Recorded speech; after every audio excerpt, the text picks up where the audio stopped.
धूप में बैठना कैसा है? हजूर सल्लल्लाहु अलैहि वसल्लम ने धूप और साए में बैठने से क्यों मना फरमाया? इसके नुकसानात क्या हैं?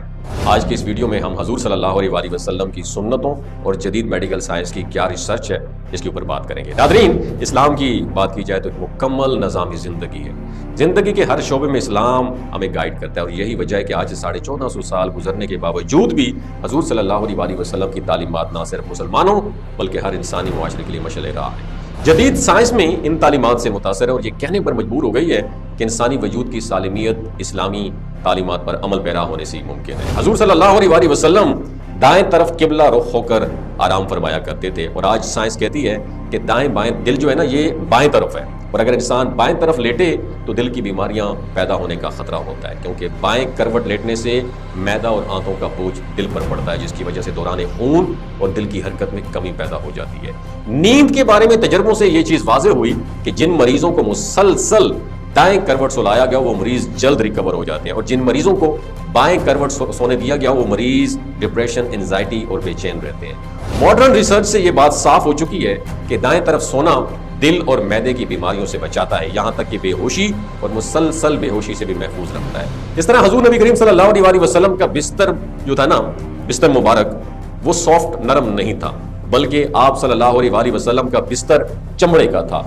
हजरत उमर रज़ी अल्लाह तआला अन्हु से रिवायत है कि उन्होंने फरमाया कि एक मर्तबा मैंने नबी करीम सल्लल्लाहु अलैहि वसल्लम की खिदमत में हाजिर हुआ तो आप सल्लल्लाहु अलैहि वसल्लम एक बुनी हुई चटाई पर लेटे हुए आराम फरमा रहे थे। आप सल्लल्लाहु अलैहि वसल्लम के पुश्ते अनवर और उस चटाई के दरमियान में गैप जो होता है ना, उसमें कोई बिस्तर नहीं था और चटाई के निशानात आप सल्लल्लाहु अलैहि वसल्लम के पहलू पर जाहिर हो रहे थे। चमड़े के तकिए पर टेक लगाए हुए थे जिसमें खजूर की छाल भरी हुई थी।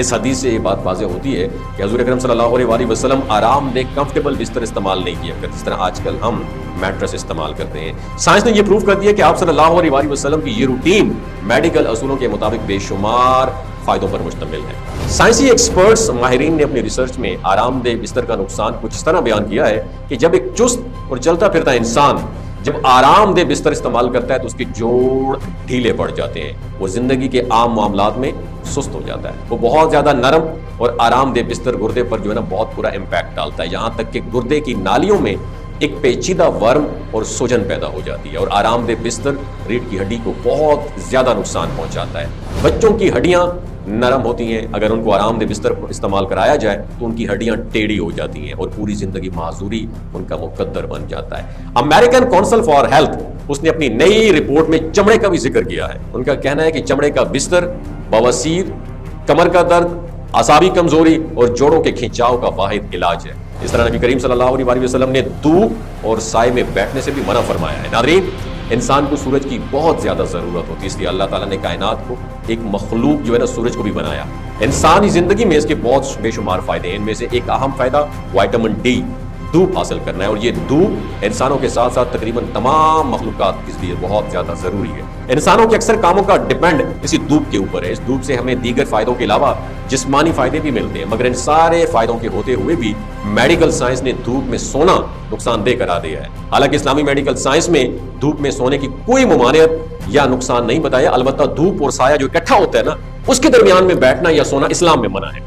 हजरत बरीदा रज़ी अल्लाह तआला अन्हु से रिवायत है कि नबी करीम सल्लल्लाहु अलैहि वसल्लम ने धूप और साया जो इकट्ठा होता है ना, इसमें बैठने से मना फरमाया। इस तरह सनन नबी दाऊद में एक रिवायत है कि नबी करीम सल्लल्लाहु अलैहि वसल्लम ने फरमाया, जब तुम में से कोई धूप में हो और वो सिमट जाए कि बाज हिस्सा धूप में और बाज हिस्सा साए में हो, छांव में हो, तो खड़े हो जाओ, यानी वो जगह छोड़ दो।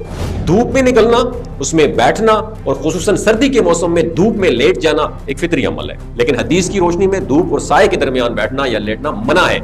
हदीस में जो मुमानियत आई है ना, उसमें अहले इल्म के दरमियान कुछ इख्तलाफ है, लेकिन सही बात यह है कि यह मुमानियत अदब और इरशाद के जुमरे में, इसलिए इसे कराहत या नापसंदीदा अमल माना जाएगा, हराम नहीं माना जाएगा, क्योंकि हराम अमल मानने के लिए कोई सही दलील चाहिए होती है। गोया साए और धूप के दरमियान लेटना या बैठना मकरूह है लेकिन हराम नहीं है।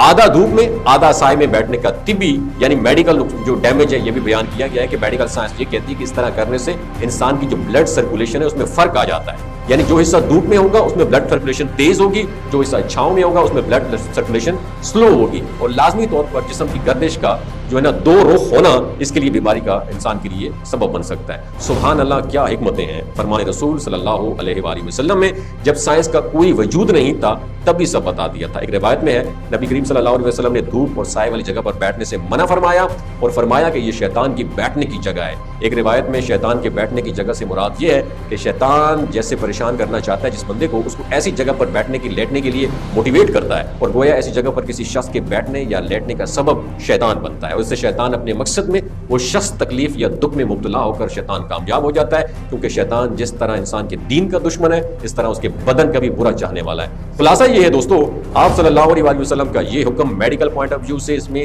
نقصان کا اندیشہ ہے، ورنہ شرعن جو ہے اس طرح کرنے میں کوئی گناہ نہیں، بلکہ اس سے بچ جانا بہتر ہے۔ لیکن یہ حکم واجبی اور تاکیدی نہیں ہے، بلکہ مشفقانہ اور خیر خواہی پر مبنی ہے۔ اس طرح نبی کریم صلی اللہ علیہ وسلم نے اوندا منہ لیٹنے سے بھی منع فرمایا ہے۔ اوندا منہ لیٹنے سے تمام جو ہمارے وائٹل آرگنز ہوتے ہیں اور ہمارا جو ڈائجسٹو سسٹم ہے وہ بے ترتیب ہو جاتا ہے۔ اس کا سب سے پہلا نقصان دماغ پر پڑتا ہے۔ دماغی لہریں اپنے ترتیب سے ڈسٹریکٹ ہو کر دوسری یعنی منفی یا نیگیٹو رخ اختیار کر لیتی ہیں، حالانکہ وہ مسلسل مثبت انداز سے انسان کو فائدہ پہنچاتی ہیں۔ جب یہ لہریں نیگیٹو ہوتی ہیں تو آدمی کو پھر کیا ہوتا ہے؟ ڈراؤنے خواب آتے ہیں، حتیٰ کہ ماہرین نے نفسیات کے مطابق ایسے شخص کو زندگی کا رخ بھی اپنی ترتیب سے ہٹ جاتا ہے اور وہ الٹی سوچ کا حامل ہو جاتا ہے۔ اسی طرح حدیث میں زیادہ سونے سے منع کیا گیا، اس طرح لہٰذا زیادہ سونے سے بدن میں سستی اور کاہلی پیدا ہو جاتی ہے، جسے دنیاوی کاموں میں بھی حرج پڑتا ہے اور دین کو بھی نقصان پہنچاتا ہے۔ زیادہ سونے سے مرگی اور بے خوابی کے مرض میں اضافہ ہوتا ہے۔ زیادہ سونے سے آنکھوں کی بیماریاں، خاص طور پر پپوٹوں کے ورم پیدا ہوتے ہیں، اور زیادہ سونے سے بدخوابی کا مرض پیدا ہوتا ہے، اور بدخوابی کے مریضوں کے لیے تو زیادہ سونا کسی قاتل سے کم نہیں ہے۔ اللہ تعالیٰ ہمیں نبی کریم صلی اللہ علیہ وسلم کے مبارک طریقوں پر عمل کرنے کی توفیق عطا فرمائے اور ہمیں نیک کاروں میں شامل کرے۔ اگر یہ ویڈیو آپ کو اچھی لگی ہو تو صدقہ جاریہ سمجھ کے دوسروں کے ساتھ ضرور شیئر کیجیے۔ اپنا بہت خیال رکھیے گا۔ اللہ حافظ۔